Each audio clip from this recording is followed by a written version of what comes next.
반갑습니다. 영남대학교에서 온 정인승이라고 합니다.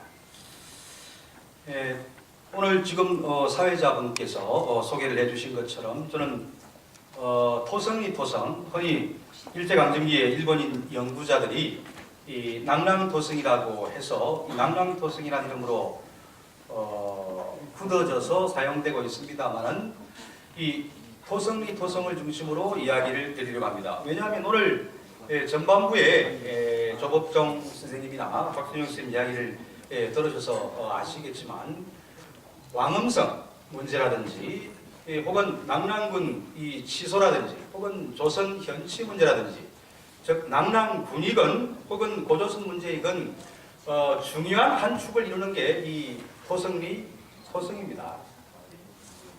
이게 낭랑군이건 아니건 즉 고조선의 마지막 이 왕엄성이건 아니건 언제나 거론되는 게 이 토성리 토성이라는 이야기죠. 일제강점기에 조사가 되었습니다. 그럼 이 상고사 즉 고대 한국사를 재구성하는데 이렇게 중요한 유적임에도 불구하고 사실은 이 생산적인 논의를 진전시키기 위해서는 당연히 우리가 일제강점기에 조사된 이 토성리 토성에서 어떤 유물이 나왔는지 어떤 연구 성과가 있는지 어떠한 사람들이 연구를 했는지 지금은 어떠한 컨디션에 있는지 이런 것들을 좀 더 이렇게 심도 있게 확인하고 재검토하는 작업들을 거쳐야만 좀 더 의미 있는 생산적인 논의의 진전을 볼 수 있을 거라고 생각을 합니다. 그래서 일부 자료에 대해서 제가 지난 상고사 대토론회 때 소개를 드렸습니다만은 오늘은 그때 약속했던 이 봉리라든지 이 당시에 발굴 상황에서 출토된 유물의 상황이라든지 출토되는 정황에 대해서 여러분들에게 소개를 드림으로써 지금 논란이 되고 있는 이 토성리 토성이 과연 어떠한 유적인가 라는 것들에 대한 여러분들의 이해를 조금이나마 도울 수 있으면 영광으로 생각하겠습니다. 자, 그럼 발표를 시작하겠습니다. 자, 지금 이야기를 했습니다. 고조선 감염 문제 혹은 왕엄성, 왕금성 위치 비정 문제 이런 오랜 주제에서 정말 토성리 토성 중요합니다. 그죠? 마지막 결론이 어떻게 날지는 차치하고서라도 제가 다시 한번 강조를 하지 않아도 될 정도이죠. 어쨌거나 지금 조법정 교수님께서 마지막 결론을 못 낸 것처럼 이 왕금성 문제는 우리 학계에서 앞으로 연구해서 풀어야 되는 과제입니다. 그렇지만 이미 일제강점기부터 고고학적인 발굴 성과를 통해서 이 서북한 지역에 있는 이 토성들 그 중에서도 토성리 토성을 통해서 그리고 그 주변에 있는 고분 유적을 통해서 군현이 설치되어 있는 이 사군 전체는 아니겠지만 적어도 이 낭랑군은 평양에 있을지도 모르겠다 라고 하는 설들이 학계에 아주 고른 그리고 늘은 지지를 받고 있는 그런 상황입니다. 그래서 어쨌거나 이 두 가지 이 연구에서 핵심 논의 대상이자 연구의 출발이라고 할 수 있는 것들이죠. 자, 초창기에 이 낭랑군 평양설이 등장하면서 소위 일본 연구자들은 여러 가지 증거들을 들이댔지만 그 중에 하나가 낭랑예관이라고 쓰여진 이 와단하고 그 다음에 조선 혹은 낭랑과 관련된 그 속현과 관련된 이 봉리들 자료들이 또한 낭랑군 평양설을 지지하는 중요한 증거 자료들이었습니다. 그런데 이게 해방 이후에 광복 이후에 소위 북한 학자들에 의해서 반론이 있었고 물론 그 원점에는 정인보 선생님이 있습니다만 반론이 있었고 이 타무라 선생이나 타니 선생 같은 일본 연구자들이 이를 재반론하는 그런 상황이 전개되었습니다. 그런데 우리 고대사에서 이렇게 중요한 주제임에도 불구하고 사실 한국 학자 중에서 이 문제를 전론으로 다룬 사례가 없었단 말이죠. 자, 그런 맥락에서 최근에 이화여대에 계시는 오영찬 선생님께서 국립중앙박물관에 있는 이 낭랑 봉리를 검토해서 이걸 일제가 1935년, 37년도에 발굴한 낭랑토성에서 출토된 유물하고 비교를 통해서 발굴 출토품하고 비교해 보니까 아주 유사하다. 그렇기 때문에 국립중앙박물관에 있는 대다수의 봉리도 진품이기 때문에 수준 높은 학술 자료로 이용할 수 있다. 이런 발표를 했어요.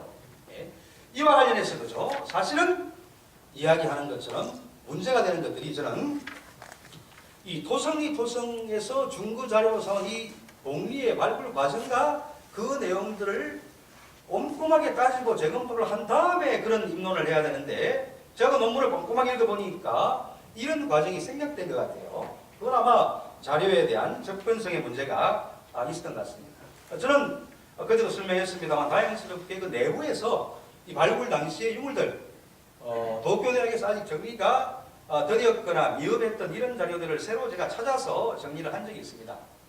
이런 자료들을 여러분들에게 공개하면서 낙랑토성이 어떠한 유적인지 그리고 여기서 출토된 복리가 정말 신뢰할 수 있는지 이런 문제에 대해서 접근하도록 하겠습니다.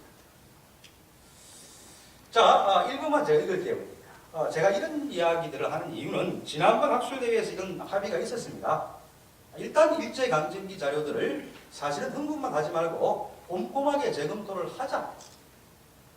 이러한 것들이 소위 식민사 간의 극복으로 이어지지 단순히 그 내용도 모르면서 흥분해서 비난만 한다고 절대 내용은 바뀌지 않습니다. 제가 하는 작업들이 그런 작업이라고 이해를 해주시면 감사하겠습니다. 자, 그러면 이런 토성이 어떠한 맥락에서 조사가 되었는지 혹은 토성이 발굴되는 과정에서 어떤 맥락에서 어떤 시점에서 전후 사정에서 복리가 출현했는지 출토되었는지 이런 것들을 살펴볼 필요가 있는 것이죠. 사료 외적인 검토하고 같은 맥락이라고 보시면 됩니다. 처음 토성이 발견된 것은요 1913년입니다. 이미 1909년도에 평양 지역에서 전신묘가 발굴되어서 일본 고대사학계에서는 논쟁이 벌어졌습니다. 이거 고국의 유적이다 라고 먼저 이야기를 했죠. 담당자 야스이 세이치하고 오늘 이종찬 위원장님께서 소개해 주신 그 야스입니다. 그리고 세키노 토다시가 그런 발표를 했습니다. 여기에 대해서 일본 학자들이 처음부터 이렇게 한 입으로 그죠 같은 소리를 했다고 이야기를 제가 그때도 안 했습니다. 서로 상반되는 주장을 해서 만주에서 청일전쟁 이후에 조사 경험을 쌓은 도리류조가 다른 이야기를 했죠. 고구리류조는 가보니까 말이지 주로 돌로 만들던데 평양에서 지금 세키노 박사가 발굴한 것들은 벽돌무덤 아니냐? 그런데 이게 무슨 고구려 유적이 되겠는가? 라고 해서 논란이 벌어졌죠. 그러니까. 이럴 때 1911년경에 이마니시 류 같은 연구자가 예전에 자기가 1909년도에 하기노 박사하고 발굴을 해봤더니 거기에서 나온 유물 중에서 그때는 사실은 간과했었는데 다시 한번 동경대학에 반출시켜서 옮겨놓은 자료를 보니까 여기에 왕이라고 쓰여진 문자가 있네. 이런 것들을 검토해보니까 결국은 고국의 성씨가 아니다. 라고 해서 이제 서서히 낙랑군 평양설, 즉 평양에 있는 이 백돌무덤들이 낙랑하고 관계가 있는 게 아닐까 이런 이야기가 전개가 되었죠. 여기에 대해서 세키노 토다시, 야스이 세이치 맹반발을 합니다. 무슨 소리야? 제대로 고고학적인 연구 방법론을 배우지 않은 도리가 인류학을 전공하는 자가 어떻게 이런 대학자의 이야기를 반박할 수 있는가라고 해서 난리가 났었죠. 어쨌거나 이런 논란들을 거쳐가지고 장무이묘가 나오고 등등 관련 자료들이 나오면서 1913년에는 이미 일본 학계에서 낙랑군 평양설이 굳어져 가던 그 시점에서 토성이 발견됩니다. 원래 발굴하고 싶었던 것들은 1913년도에 한왕묘였습니다. 이게 고구려 고분인데요. 엄청나게 큰 고분입니다. 그런데 이 한자가 중국 한의 한자입니다. 그 동네 사람들이 그렇게 부르니까 아마 세키노의 복심은 낙랑군 평양설이 전개되고 있는 상황에서 쇠기를 박을 수 있는 중요한 유적들을 한번 조사를 해보겠다라는 맥락에서 조사를 했어요. 그런데 발굴 실패했습니다. 도구라듯이 발굴을 쫙 했던 바람에 발굴 트렌치가 무너지면서 인구가 매몰됩니다. 그래서 발굴이 안 돼요. 인부들이 다 도망갑니다. 그래서 남는 시간을 쪼개서 배를 타고 대동강을 건너서 와서 찾았던 게 토성이었다는 거죠. 이 당시까지만 해도 같이 갔던 친구 이마니시 류는요 반대했습니다. 야, 그게 무슨 군인 시설이 있겠나? 나는 반대한다. 오늘 이야기 나온 사서에서 전부 다 다시는 한수군의 기동 이런 것들 보면 북쪽에 있지 남쪽에 무슨 그런 시설이 있겠나? 라고 부정했죠. 그런데 가봤더니 기와가 있는 것입니다. 이 기와를 이미 중국에서 이 교토대학에 갖다 놓은 기와로 이마니시 류는 비교할 수가 있었던 거예요. 뭐야 이거? 친구 야스이를 따라갔더니 기와가 있는데 이 기와가 한대 병행기 중국에서 보이는 기와네. 그래서 이만희 시리오도 이렇게 믿었답니다. 그때부터 믿기 시작했다는 거예요. 처음부터 이렇게 전략을 짜서 뭔가 낙랑군을 다 알고 왔던 게 아니에요. 그러니까 일본 연구자들이니까 그렇습니다. 자, 그런 맥락에서 복리가 출현합니다. 그런데 복리는 토성이 발견된 훨씬 뒤에 출현해요. 그러니까 19년도에 처음 출현합니다. 이 복리를 가지고 온 사람이 야마다 자이지로입니다. 제가 정리를 했습니다만 이 사람은 수집가예요. 직달 관련 업무들을 하면서 이 평양에서 물건들을 엄청 모은 사람입니다. 나중에 이 모은 유물들을 세키노가 주선을 해서 박물관에 유상으로 기증하기도 하고 돈을 받고 혹은 그 이전에 일본에 있는 제국대학에 무상으로 기증하기도 합니다. 이 대학 유명인사가 되었죠. 여기에 말을 놔준 사람이 관학자 세키노 타다시입니다. 그런데요 19년도에 이 사람이 복리를 갖다 주니까 세키노가 처음에 의심을 했습니다. 이만희 씨도 의심을 했습니다. 야, 이게 정말 학계에서 찾고 있는 절묘한 이런 복리가 어떻게 나오겠는가 라고 의심을 하고 있던 차라 1921년도에 세키노 타다시는 전격적으로 발굴을 합니다. 이 사실은 알려지지 않습니다. 알려지지 않습니다. 깨달게. 그런데 복리가 안 나왔대요. 여기저기 막 가봤는데 그런데 문제는 22년도에 세키노 타다시는 전격적으로 야마다 자이지로가 가지고 있던 복리를 진짜라고 감정을 해주면서 박물관에 이렇게 구입을 하게 합니다. 고적조사위원회 박물관에서 아주 중요한 위치에 있었기 때문에 그런 역할을 할 수 있었던 거죠. 그런데 이때만 해도 비교할 수 있는 기준 자료가 없었어요. 그러니까 21년도에 복리가 안 나왔죠. 안 나왔지 않습니까? 그럼 진품 복리하고 비교할 수 있는 자료가 없는데 수집가의 이야기를 듣고 진품일 가능성이 크다라고 해서 고가의 정덕부에 팔았다는 이야기죠. 이게 도화선이 된 겁니다. 낙랑도성에서 비싼 물건이 나온다. 글자가 나오는 유물이 있으면 비싸게 팔린다. 라고 해서 소위 호고가 내지는 수집가들이 눈독을 들이고 낭구리, 무자비한 이렇게 도굴들이 전개되는 곳이 토성이었습니다. 그런 과정에 지금 우리가 지금 논의하는 것처럼 이 당시에 이미 일본 학계에서 낙랑군이 어디에 있으나 왕금성이 어디인가 무제가 설치할 당시에 소위 낙랑군치가 토성인가 이런 논란들이 첨예하게 전개됩니다. 이걸 확인하고 또 하나 나머지 그죠 이런 유물들의 이런 진위 이런 것들을 확실하게 하겠다는 그리고 도굴이 발생했기 때문에 그죠 사전에 도굴이 더 진행되기 전에 토성을 정리하기 위해서 확인조사가 1935년 그리고 37년도에 이루어집니다. 이게 최초로 발굴된 스가암동 고분군입니다. 이런 소위 한식 고분을 파두고 처음에 일본 사람들은 고구려 고분이라고 했죠. 장무이 무덤 저 같은 사람들이 낙랑군 폐양수를 지지한다 그랬지만 사실은 이거는 사료가 고고학적인 자료가 말해주는 대로 이렇게 그 결론을 따라갈 뿐입니다. 저는 한때 장무이 무덤 일본 학자가 100년 동안 소위 대방군과 관련된 무덤이라고 그랬습니다. 논쟁을 해서 고구려 무덤이라고 밝혀냈죠. 그러니까 이런 작업들을 하고 있는 것들입니다. 결론을 열어두고 사료를 해석하고 있다는 것들 여러분들이 오해를 하지 않으셨으면 감사하겠습니다. 자, 조복종 교수님께서도 보여주셨습니다만은 저 분홍색 칠을 한 데가 토성입니다. 그 주위에 점들이 많이 있죠. 이 분포 조사를 한 게 세키노 타다시의 이복 동생 노모리 겐입니다. 광복 이후에 북한에서 보충 조사를 해보니까 주위의 고분이 3,000기 넘게 북한에서 발굴을 했다고 합니다.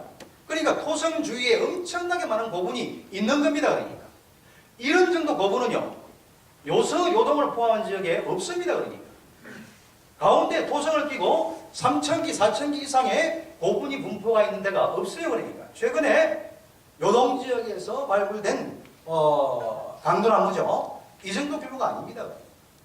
거기에 대해서는 토론 시간에 또 이야기가 되었으면 합니다. 자, 그 내부에 보십시오. 키워보면은 이렇게 고분 주위에 토성 주위에 고분들이 많습니다. 회색추리 벽돌무덤입니다. 자, 북한에서 발굴했을 당시에 지형도이죠. 해방 이후에 북한에서 이제 검증을 해보려고 저 작은 공간을 재검증 발굴을 했다는 거죠. 저런 작업들을 우리가 했으면 얼마나 좋았겠습니까만. 알겠습니다. 자, 여기서 남랑토성을 발굴한 주요 인물만 소개하겠습니다. 세키노 타다시, 옥리를 박물관에 그죠? 진짜라고 감정해서 박물관에 이제 구입하게 했던 인물입니다. 왼쪽에 있는 도리류자하고 치열하게 대립합니다. 도리류자가 도쿄대학에 사비를 던져요. 그러니까. 직을 걸고 대립합니다. 그러니까. 연구자 간에 이런 알력이 있었다는 것들은 아셔야 되고, 남랑토성을 처음 발견했는 사람입니다. 졸업 동기인데 토성을 조사할 때 같이 갔던 사람입니다. 그리고 35년도에 남랑토성을 발굴한 주역입니다. 고마이 가르치가 와세다 대학 출신이에요. 그의 야장이 지금 와세다 대학에 있는 이유이기도 합니다.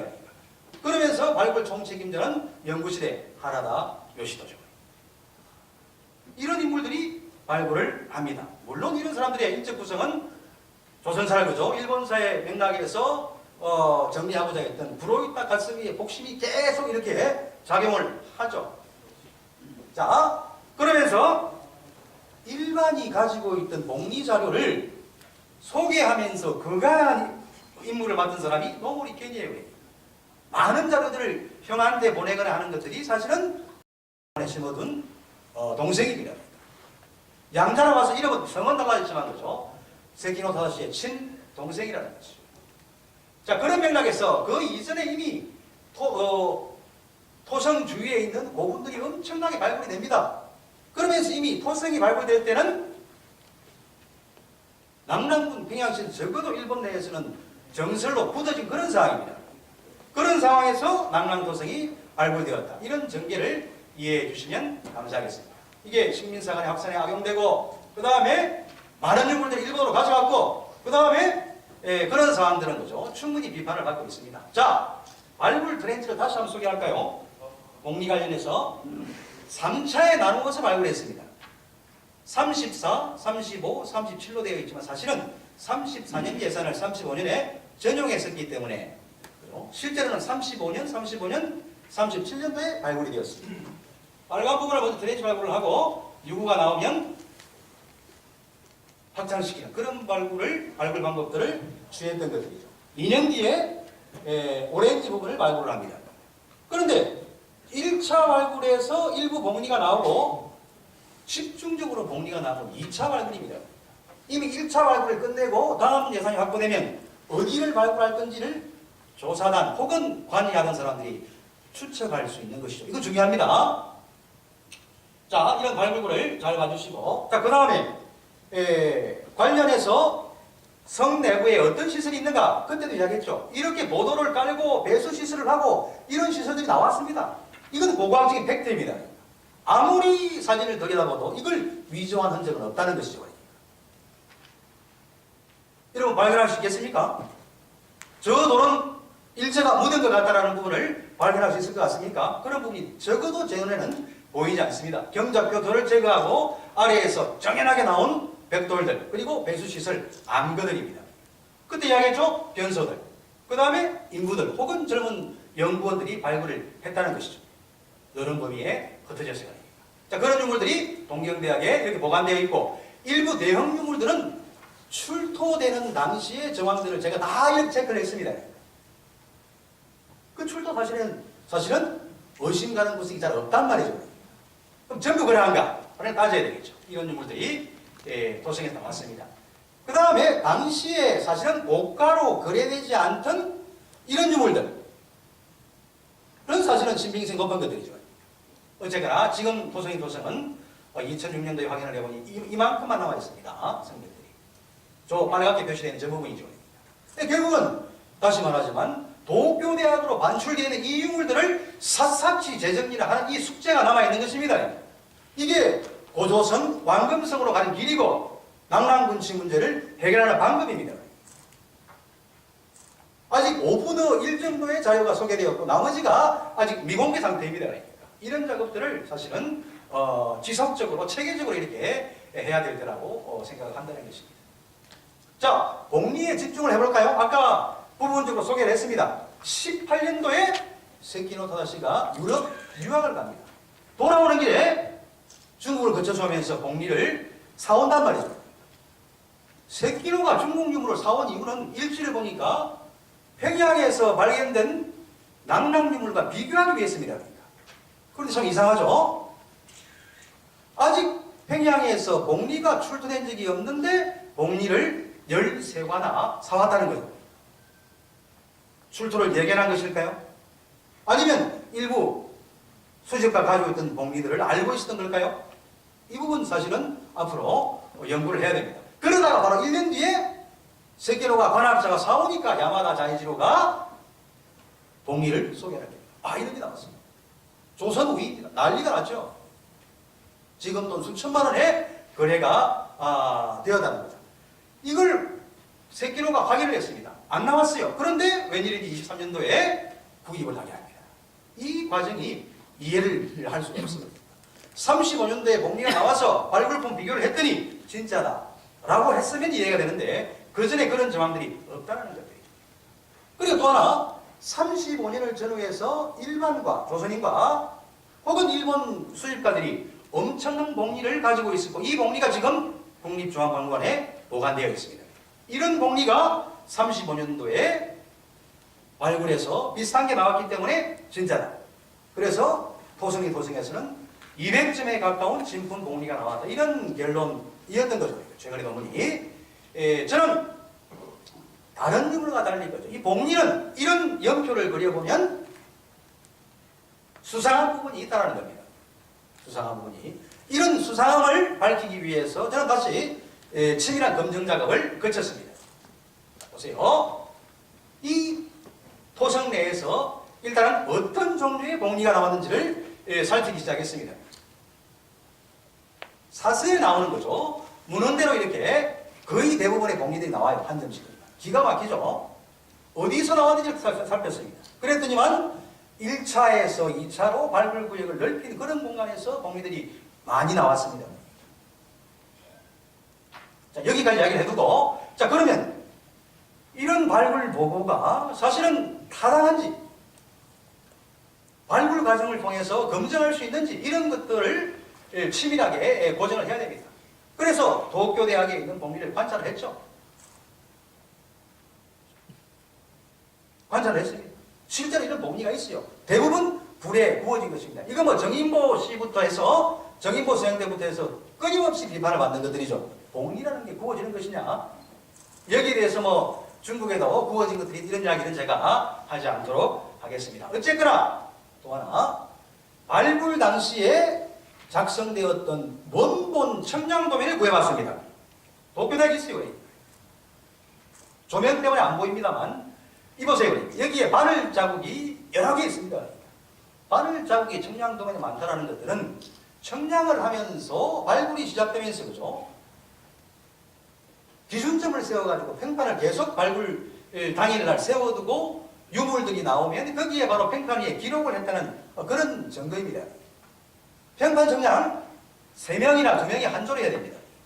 즉 어떤 특정 개인이 말이죠. 발굴 상황에 이런 것들을 슬쩍 이렇게 조작하거나 위조할 수 있는 그런 가능성은 적습니다. 왼쪽에 있는 도면, 이건 전혀 공개되지 않은 것들인데 이미 발굴이 될 때 저렇게 도굴이 심했습니다. 저런 라인들을 표시했죠. 이런 라인들이 전부 도굴 구덩이들입니다. 도굴이 심하게 됐고 사람들이 손을 댔던 그런 공간이라는 것들이죠. 이런 것들이 오늘날처럼 거죠. 표토를 정확하게 벗겨내고 이런 부분이 도굴된 공간이다 아니다 이런 것들을 정확하게 가려내는 그런 발굴이 아닌 것은 사실입니다. 자, 그 다음 확대를 해보니까 여기에 봉리가 출토된 지점들이 적혀 있습니다. 자, 그 다음 시간이 없다니까. 고마이 씨가 와세다 대학에 갖다 둔 야장이 있습니다. 개인 야장. 고마이가 직접 청량을 했다고 생각되지 않습니다. 정독부에서 아마 청량 기사가 나왔겠죠. 이 사람의 야장에 쓰인 필체하고 비교를 해보아서 그렇습니다만 역할분담이 있습니다. 고마이의 야장에도 분명히 보고서에 있는 것처럼 봉리의 출토 위치와 모양이 그려져 있습니다. 바로바로 그날 쓰는 거예요. 즉 조사원의 이런 야장 기록도 보고서와 그죠? 아주 치밀하게 일치한다는 것들입니다. 또 하나 유물이 나왔으면 중요인물이기 때문에 소중히 다루고서 수습을 했을 겁니다. 그래서 도쿄대학 지하 창고에 있는 이 유물을 수습했을 때 봉투들을 이 나무상자에 조선 총독부라고 써 있고 내부에 있는 유물들을 아직도 꺼내놓지 않은 상태였습니다. 발굴 이래로 그래요. 제가 유학할 때 정말 가슴이 터지는 줄 알았어요. 그런데 이야기했나요? 자, 어쨌거나 봉투를 보면은 보고서에 나와 있는 거죠. 봉리가 어디서 나왔는지 다 기록이 되어 있습니다. 이렇게. D2 서리구역에서 봉리가 나왔다. 보고서를 확인해 보니까 그 지점이 있습니다. 청량도면 확인해 보니까 그 지점이 있습니다. 나머지도 마찬가지입니다. 다 마찬가지예요. 봉리 출소 지점들을 정확하게 이렇게 찍어서 기록을 했다는 것입니다. 낙랑 예관 파편도 마찬가지입니다. 마찬가지입니다. 마찬가지였습니다. 즉 발굴 과정에서 유물이 수습되고 기록되는 과정과 조사 보고서를 이렇게 치밀하게 개조한 결과 여기에 의문은 없었습니다. 다만 그렇다고 해서 한국 상고사를 재구성할 수 있는 유물들을 진짜다라고 결론을 내려버려서 되겠는가라는 거죠. 저도 한때는 그런 생각들을 했습니다. 그런데 다시 세키노라는 사람의 자료들을 쭉 검토를 하니까 이 사진 봉투를 보세요. 야마다 자이지로 자료가 들어있는 겁니다. 세키노가 보관한 겁니다. 여기에 뭐가 있는가 보세요. 낙랑예관. 수집가 야마다 자이지로가 가지고 있던 것들이 소위 낙랑군 시대와 처음 이렇게 낙랑군 관련된 위치 비정 문제를 포함해서 많은 부분들을 정리했던 세키노가 구사했던 자료의 원천이 어디였는가를 그죠? 보여주는 중요한 자료입니다. 이것만 그러한가? 보세요. 그가 구사하던 초기의 자료들이 대개 개인이 가지고 있던 그런 자료들입니다. 다이쇼 15년 26년이네요. 토성에서 집중적으로 봉리가 나오기 이전에 이미 수집가들과 거래하면서 그들로부터 자료 제공을 받았다는 겁니다. 봉리의 형태가 다 그려져 있잖아요. 이미. 그리고 이미 평양에서 봉리 발견 소식을 도쿄로 전합니다. 선생님 히데오라는 사람이 있었어요. 봉리가 나왔어요. 와주세요.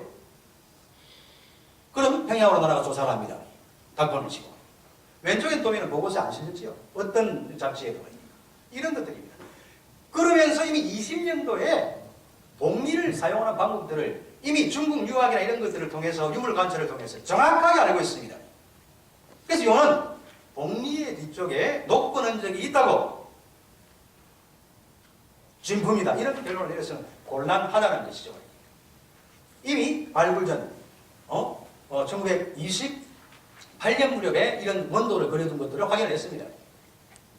그 다음에 토성에서 나온 것도 나중에 조사를 하죠. 이렇게 해서 토성이 정리가 되고 그의 후배 후지다리 오사드가 낙랑 공룡을 쓰는 것들이죠. 자, 그러면 제 결론은 이런 것들입니다. 토성에서 나온 그 유구와 대다수의 유물들은 발굴 과정을 통해서 동정이나 되지만 봉리는 발굴 과정에서 문제는 발견할 수 없었습니다. 그렇지만은 최근에 일본에서 발생한 구석기 날조 사건이라든지 그 다음에 우리 충무공 화포를 그죠? 진짜 화포에 이름을 써가지고 바다에 빠뜨렸다가 전문가 보고 이렇게 건지게 유도하는 이런 일들을 하면 사실은 전문가 변변하기 힘듭니다. 제 이야기는 열린 시각으로 바라보니까 적어도 우리 상고사를 재구성하는데 이렇게 큰 문제인 봉리를 토성에서 35년도에 나왔다는 것만으로 진짜다라고 말하는 것들은 곤란하다는 겁니다. 그렇다고 해서 그러면 봉리 일부 위조가 있다는 것들은 사실이네? 라는 것들을 그럼 낙랑군 평양설이 성립할 수 없네? 이런 것들이 아닙니다. 무수하게 많지만 자 마지막으로 지난주에 제가 일본에 있습니다. 일본에 마지막 3분만 주십시오.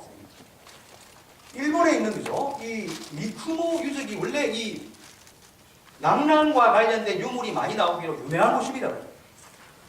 지금 발굴이 되고 있는 곳입니다. 제가 봤더니만 언론이 엄청 모여들었어요.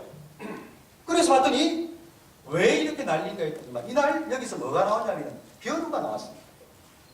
이 벼루가 중국 한나라에서 들어왔고 이 벼루를 가지고 온 사람은 낙랑 혹은 대방군의 사신이다. 이렇게 일본 사람들은 생각하는 겁니다. 이 벼루만 나왔으면 사실은 어디서 왔는지를 동정할 수 없죠. 그런데 거기에 같이 나온 유물이 이런 것들입니다. 야, 그 유물이 어디서 만들어졌는지 알 수 있냐? 고고학자들은 알 수 있습니다. 평양에서 만들어진 거예요.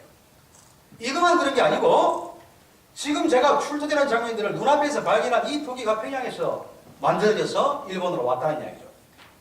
복귀대세에 정리되어 있습니다만은 외와 분연과의 교통관계 끊임없이 나옵니다. 사망과 분연과의 관계 끊임없이 사세에 등장합니다. 이런 중금유물들 당연히 분연을 매개해서 온 유물이 많겠죠. 그러면 유물이 그렇습니까? 그렇지 않습니다. 사람이 왔겠죠. 사람이 왕래합니다. 그러면 물을 안 먹고 옵니까? 당연히 뭔가 물건을 담아오는 컨테이너로서의 토기가 같이 온다는 이야기죠. 이 토기가 지금의 연구 수준으로 요수에 있는 토기인지 만드는 토기인지 요동에서 만드는 토기인지 평양에서 만들어진 토기인지 알 수 있다는 겁니다. 마지막 결론, 즉 이미 결론을 정해두고 절대로 접근하지 않습니다. 그러니까 장무의 무덤을 제가 고구려 무덤이라고 비전을 했듯이 복리 같은 경우에도 우리 학계 내에서 저와 다른 주장을 하는 사람들은 이렇게 논쟁을 해서 앞으로 비판을 할 것입니다. 그렇지만 제가 알고 있는 고고학적인 자료를 검토하는 제 학문적인 양심 내에서는 아직도 압도적으로 남남군은 평양에 있습니다. 그러나 조국종 선생님께서 말씀하신 것처럼 왕금성이 평양에 있다고 그러죠. 결론을 내릴 수는 없습니다. 앞으로의 과제로 삼겠습니다. 감사합니다. 네, 수고하셨습니다. 영남대 문화인류학과의 정인성 교수님, 촉박한 발표 시간 압박에도 이렇게 정리를 잘 해주셔서 감사드립니다.